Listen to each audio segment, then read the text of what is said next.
Good evening, John. Again, I'm playing Immaculate Grid. My Brewers have finally clinched. We had to backdoor our way into it with the Cubs loss, but it was a definitely an interesting way to do it. I was last night. I'm just sharing a little bit of anecdote because usually I just say like, "Hey, I'm going to go for the low rarity score," but I want to share this because it was fun. So the Brewers didn't make the playoffs for the first 18 years of my life. They didn't win a division title until I was 22, I guess. Other than 81, 82, that was before I was born. And so like I spent a lot of time watching a lot of terrible Brewer teams, watching with my dad, watching them lose, 85, 95, sometimes over 100 games, one time over 100 games per season. And so when they do make the playoffs, as they have five the last 6 years, it is a thrill for me to watch and still is. And yeah, so yesterday was I was flipping back and forth, and the Cubs were winning 6-0 in that game, which meant that we weren't going to clinch because we were losing to the Cardinals. And then they start to inch back. And then, so I watch the game. I watched the blown play. Poor Seiya Suzuki. Man, I mean, he's not poor. He's makes like 17 million a year, but man, he's a great fielder. They were remarking he won Gold Gloves in Japan. Great fielder. Just had just missed it. Just missed the ball, and allowed two Braves runs to score, which clinched the game for a 6-run comeback, 7-run comeback for the Braves. So I watch all that transpire. Feel a little bit bad for Suzuki, but watch all that transpire, and then I flip back to the Brewers rewind because it's just MLB TV, so you can just rewind on it. And then I'm watching like the ninth inning, and the Brewers bats just impotently making outs in the bottom of the ninth. But like the murmur in the stadium, it's like they just found out about the comeback, and then they watch the end of the game on the jumbotron and pop the champagne. It was pretty fun to watch. So that clinched the Brewers third division title in like 5 years, I think, or 6 years maybe. But still I'm enjoying this particular era of baseball, Brewers baseball. Going to be a fun playoff season. We'll see how deep a run we make. The Dodgers and Braves are echelons higher than us, I think, but it's fun to watch. Let's play some Immaculate Grid now that I've gone through my very personal fandom experience over the last 24 or so hours. Let's share. Let's play. Going for that low rarity score. Or maybe I'll play a theme game. One of these days I'll actually do that. But I just love playing for the low rarity score. I like hitting the niche ones. Um, don't think I can do all Brewers on this one. We got Boston Red Sox on top, St. Louis Cardinals, Detroit Tigers, and San Francisco Giants along the left-hand side there, and then they're going to match up with 200 hit seasons and Hall of Fame. What would help actually is if I had my keyboard on the same side of as I'm working with. I go both ways, but this way you get to see my various baseball cards and hats and stuff. So let's see. So if we're in here, let's see. I know my guy Kevin Mitchell, he'll work for Boston and San Francisco.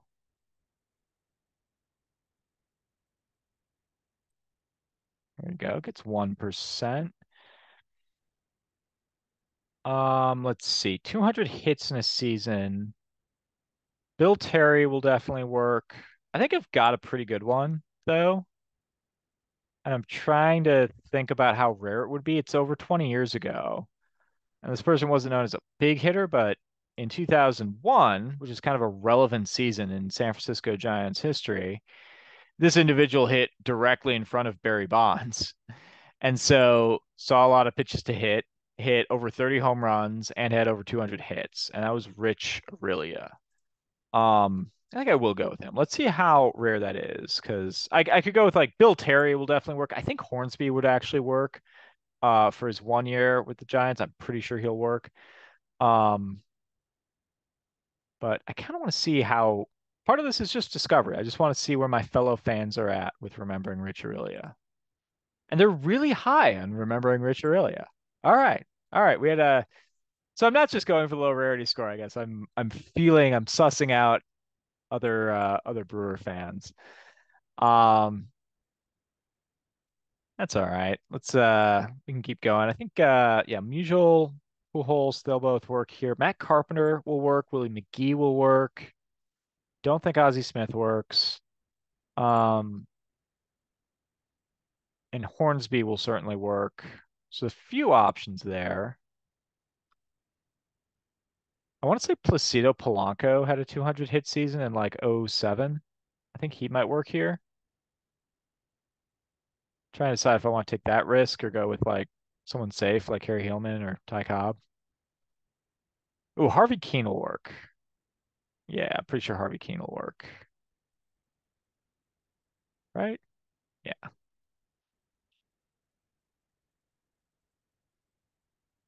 Oh wait, was it? I'm trying to remember. He definitely won batting titles. I'm trying to think. Am I that certain on him? He definitely won batting titles in the 50s. So Harvey Keene was Brewers manager the one time they went to the World Series. So that's why I remember him from. Uh, and he played with the Tigers and definitely won batting titles, plural. He had to have had 200 hits. I'm gonna go with him. All right, 0.3%. Good job, me. Hall of Fame for the Tigers. Al Simmons played 1 year there, so let's go with him. 0.2%. All right. Let's see. Boston. Why is Boston, Detroit giving me so much trouble? Nothing has come to me as super obvious. Um, Fred Lynn will work. Fred Lynn was such a popular player that he seems to always do a few percent, even if it's because he wasn't known really for Detroit, but he did play there and he played a long time in Boston. So he usually, because I think he was such a popular player in his day, perennial all-star, he tends to do pretty well there. Al Simmons also would have worked. I could have pulled him over, gone with any other Detroit Tiger Hall of Famer. So maybe that was a silly missed opportunity by me. Um, let's see. I don't think. Yeah, try to think of some usual suspects. Like for Boston, a lot of times I'll use Otis Nixon, who played briefly there. Mike Cameron played a little bit there. Ricky Henderson played a little bit there, but none of those guys played in Detroit. Um, I want to say Tony Clark might have briefly played with Boston. He started out in Detroit. Um, Player Union president right now, I believe. Um, man, oh man, oh man. Yeah, let's think. You're going around the like I'm just going around the horn, doing what I do. Maglia Ordonez, not gonna work. Bobby Higginson, Melvin Davis, they're not gonna work. Debbie Cruz, no. Huh. Why is this one so? This is probably stopping me because I'd probably use Al Simmons. I should have just used Al Simmons, and that would have been better. Let's see how Fredland does. I've dwelled on him enough. And I know if this video goes too long, it'll mess up the algorithm. So let's go Fredland. 3%. Okay, that's not bad. Not bad. I'll take it. How about former Brewer pitcher Jeff Suppan? Gets 1%. Pretty good. Let's think. Giants. So I could go Hornsby there. There. I think Matt Carpenter, even though it's only 10 years ago, it seems to me that that would be a pretty good one just because he's not that well known for getting a bunch of hits. And then Albert Pujols did get to 200 hits once, which I think is like kind of an interesting fact because he was kind of in this nexus region where he was still like kind of a young player, and he was good right away, But he had a breakout year, like really a breakout year, even a better than his rookie of the year season and subsequent season. This was in 03. Wins the batting title, has over 200 hits, but I think it's really just before he starts really getting like the respect he deserves from pitchers in terms of them walking him a lot more, not wanting to face him. Part of it was he was backed up in the lineup by Jim Edmonds, later Scott Rowland. So that helped give him some protection. But that was the year. I mean, he had almost 360 that season and had over 200 hits. Willie McGee, of course, works. Um,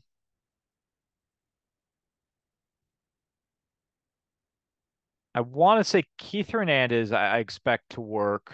He won the batting title the year he won the MVP. That was in 1979. I'd be very surprised if that didn't work.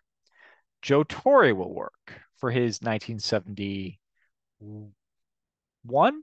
Pretty sure 1971 was the year as a third baseman with the Cardinals. He won MVP and had well over 200 hits. I think Musial and Hornsby will be pretty obvious. Um, be very surprising if Frankie Frisch didn't get to 200 hits because I think he works for all the remaining categories here. I think he'll work here. So I've talked myself into a few possible answers. To be honest, I'm not 100% on Frank Frisch. It would just very much surprise me if he didn't. Um, I'm actually, here's what I'm going to do. I know John McGraw played for both the Cardinals and the Giants. So let's do a little mixing here. I'm going to go John McGraw here, who he played, I think, one season with the Cardinals. So he's in there. And let's go. What do we think of Rogers Hornsby here? Because he was going to work for these two. And I think this one, where maybe it would have been better to use him. And so that leaves me with 200 hits in a season. I'm not sure even sure how much more obscure Frankie Frisch would be than Joe Torre. Joe Torre managed the Yankees forever, so of course he's not going to be obscure. People have looked that up. Depends on how confident. It'll surprise me if he didn't do it. Let's go for it. I know I'm in a losing rut of sorts, but he works. He works. He works. He gets 0.5%. All right. It's nothing not too crazy, but I was 210 people for Boston and Detroit. I was really struggling to come up with someone. I was right about Tony Clark.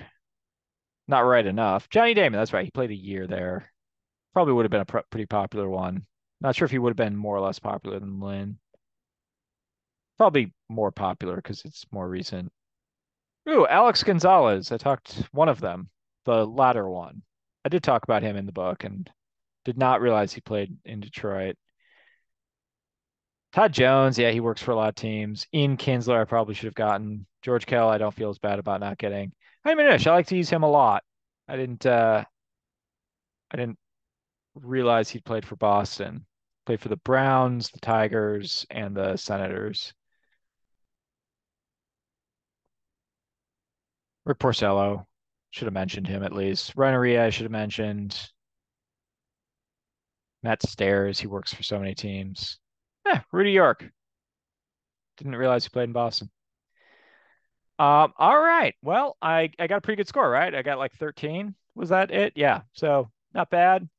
I'll take it for today. I'll try to get into single digits again. And yeah, and over the weekend I'll try to play another one of those old grids. I'll try to take a stab at grid number 3 and hopefully have some better luck this time. But this was fun. Link for the my book is in the description.